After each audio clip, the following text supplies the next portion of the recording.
Good morning and welcome to another edition of Word with the City Manager. My name is Brian Heck and I'm the City Manager for the City of Springfield. And today I have special guest with me, Leanne Castillo, who is the Director of Clark County Parks.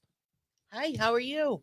Good. How you doing, Leanne? Great. Thanks for having me today. Well, you have to be enjoying the fact that, we're getting this extended summer so Yes. people can be outside and enjoying activities. It's been great. The last 2 days we've been in the parks and they've just been packed with people. I was shocked.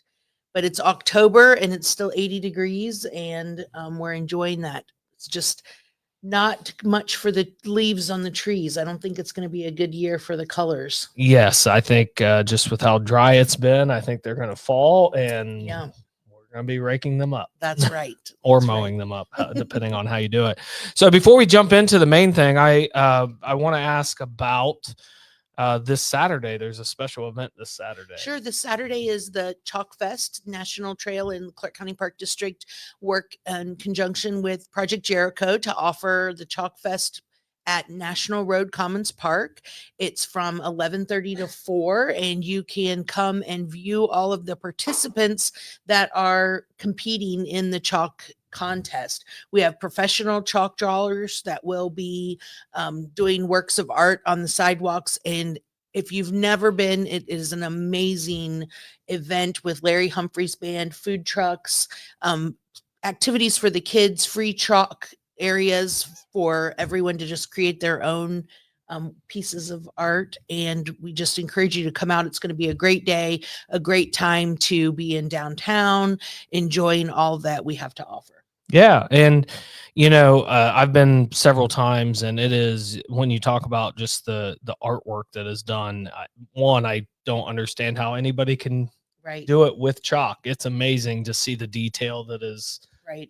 shown through each of the different artist pieces. And I love to see how the different people create. Some just go in and freehand, others have graph paper and they've worked out exactly where things are going to be on the sidewalk. It's just amazing to watch as the day goes on, as it develops. Yeah, no. Fun day. So again, this Saturday, check that out at National Road Mall Commons in downtown Springfield. Right. It's a great event. And you can also see the scarecrows. We have scarecrow that goes up. And this year, I believe the theme is a scarecrow that represents a famous work of art. So those are neat to see. I think we have 18 different scarecrows created by local families and organizations. Awesome. So again, check that great event out. Now I want to move into a subject. So we are approaching November, which means Election Day. And there is a replacement levy on the ballot. Is that correct? That is correct. We passed our first levy in 2011, which gave us funding for about 75% of our operations. And that was renewed in 2015. And it's time for this to be on the ballot again. So this year we are having a replacement levy. And that means that the tax rate is the same. So it will stay at 0.6 mils. Okay. So it would cost the owner of, if your assessed value is $100,000, it would cost you $21 a year for the parks. And I know with all of the information coming out about house evaluations and appraisals, it's just, we want to make sure you're looking at your assessed value.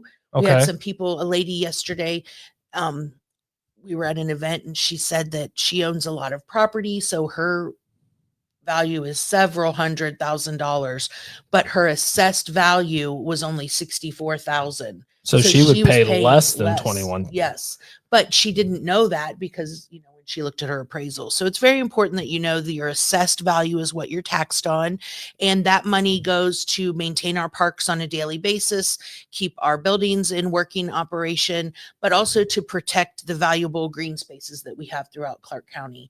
We have 33 parks and 2,000 acres that we use every day, and we're excited to be hosts to a lot of family gatherings, athletic events, community events, and just to be part of the fabric of what our community is. Yeah, definitely. So, with this replacement levy, I know, Leanne, we want to just stick to the facts. That's correct.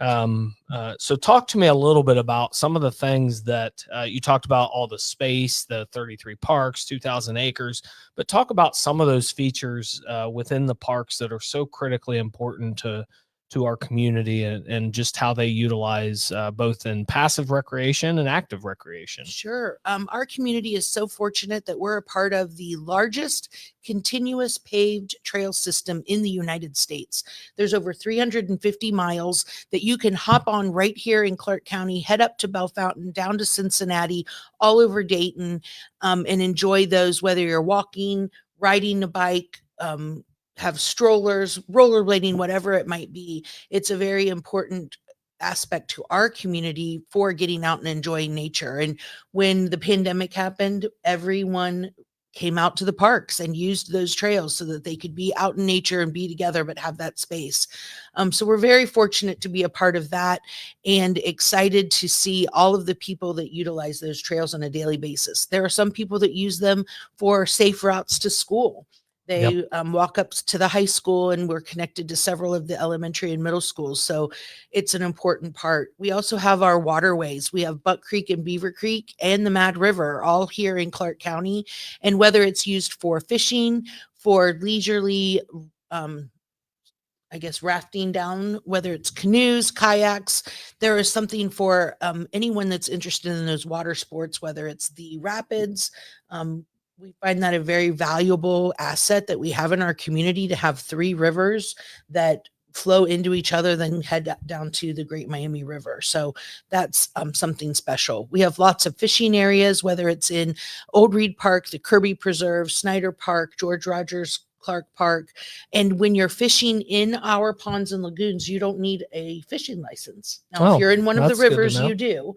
But those are for fishing. We have a lot of historical places with the Hertzler House, George Rogers Clark Park, the Davidson Interpretive Center. We have historical barns at the Lettingham Farm and Prairie. And also we've preserved the Kirby Farm to the east side of Old Reed Park.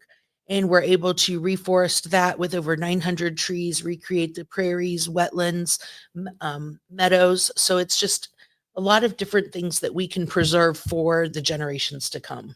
Yeah, you talked about the kind of the water sports and just the access that we have to great creeks and the river and so forth.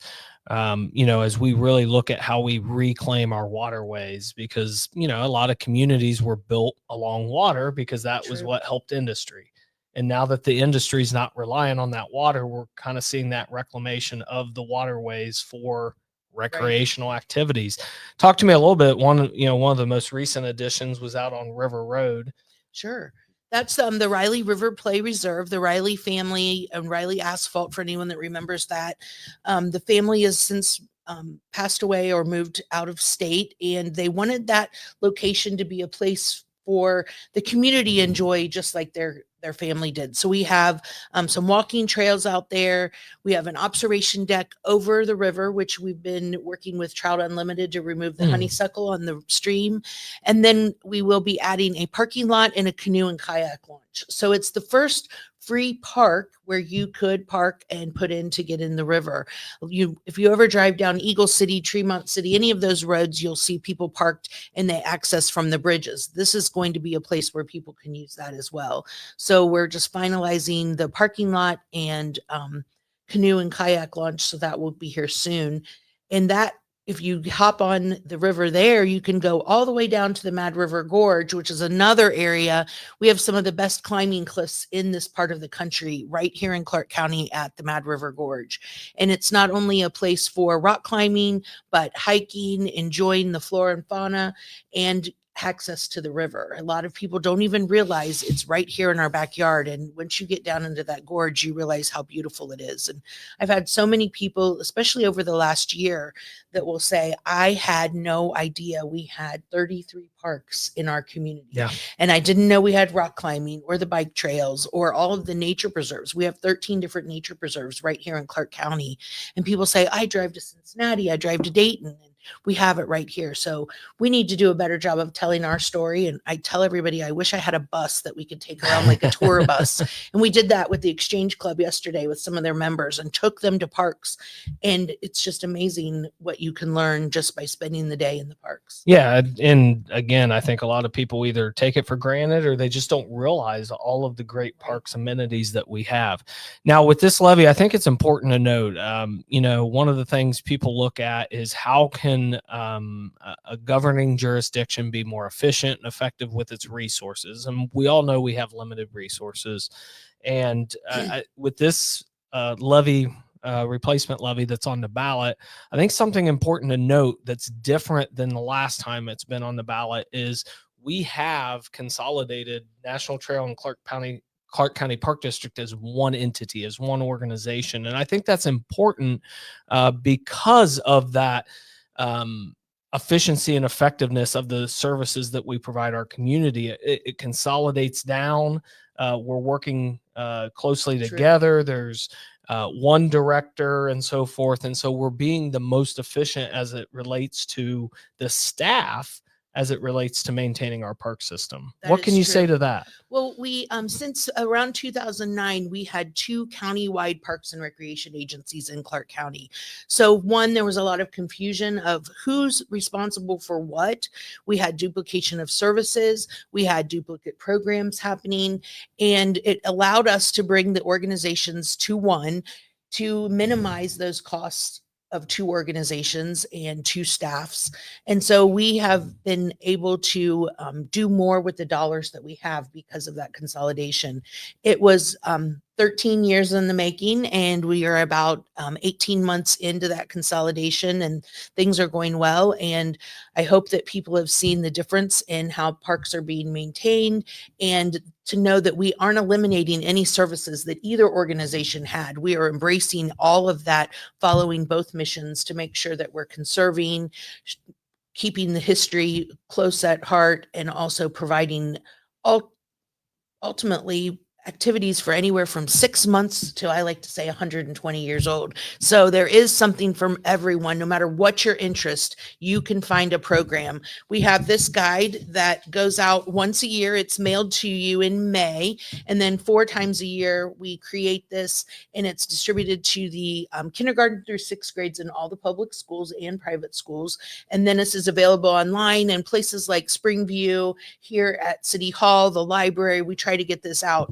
And this one is 22 pages of activities divided by youth, adults, for all. We have an infographic in here that shows how efficient we are being and how we use our money and do cost recovery. But it just gives you the information about the parks and why it's such a vital part of our community, and provides an outlet for people in so many different ways. Yeah, that's crazy. And just looking, we're in the season of Halloween, and it looks like you have a lot of different activities around that, including a haunted drive-through. Right. So that's pretty cool at George Rogers Clark Park. So make sure you check that out. Now, I do have to ask, on the cover, you do, you show a bear and you talk about Clark County's wild new visitors.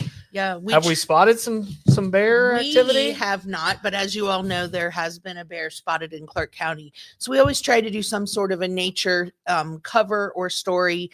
And we had to put the bear on since we've only had a sighting. It will be a thing one day when we see bear in the wild. I'm not sure I'm ready for that, but it's exciting to see that these animals are making their way to our community too. Yeah, no, that's awesome. So Leanne, if somebody wants to learn more about, 1, just the parks, and then 2, if they want to learn more about the replacement levy that's on the ballot, where could they go to look?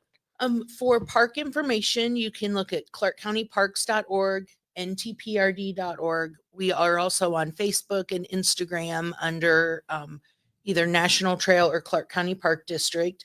If you want information about the levy, we do have some factual information on our website, but there is the Preserve Our Parks Committee that is a committee of volunteers that are working on that levy, and they have information and put out quite a bit on Facebook as well. So that's how you can find it out. If you have questions, you can always call me at 328-PARK. And also just give us a shout out. We have a general email and we'd be happy to answer any questions that you have. Now, Leanne, as we get close to wrapping up, we're at 15 minutes now. And are there any other facts that you would like to share or get out about this replacement levy that's on the ballot? This replacement levy is, as I said, the same millage at 0.6 mils. So that's not a new tax, but your tax could increase because of those appraisals that came out. We figured the average increase would be between $5 and $7. Okay. So that could be that you would be $28 a year for parks. So I do think it's something important. This does go just towards the maintenance and protection of our green spaces and parklands, but allows us to do that day-to-day maintenance, mowing, leaf pickup, as we soon will have. And it's just very important that we have this. Without this, we would not be able to do our job and get those things done. Even with the partners that we have in the city, the county, and the Conservancy District, we still need to have money to do our day-to-day operations. Yeah, completely agree with that. And, again, I want to emphasize, I think for many of our voters is they're always looking at how is government looking at being more efficient and effective with the tax dollars that they're utilizing. And I think, again, a unique difference this time around in asking for this replacement levy is the fact that we have moved forward with that consolidation, because that is making your dollar go further. Yes. And I think that's an important fact to note. But beyond the facts, I want to say how much the park system means to our communities. I talk to developers all the time, and just that quality of life for their workforce, for new residents with new housing projects, how important our park system is to the success of our community. And so I encourage all of you in November to go out and support and vote yes on this replacement levy for the Clark County Park District, because I've seen it in my job, in my career, in my life, as I've been a Clark County resident my entire life, and how important our green space and how important our park system is to the success and the vitality of our community. And so vote yes in November for this. Leanne, I just want to thank you. Thank you for having me. Again, if you need more information, ntprd.org, Clark County Park District.org, or as Leanne said, 937-328-PARK. So thank you for joining us today. If you're joining us after and you have more questions, please utilize those resources to get answers to your questions. And with that, thank you. Thank you.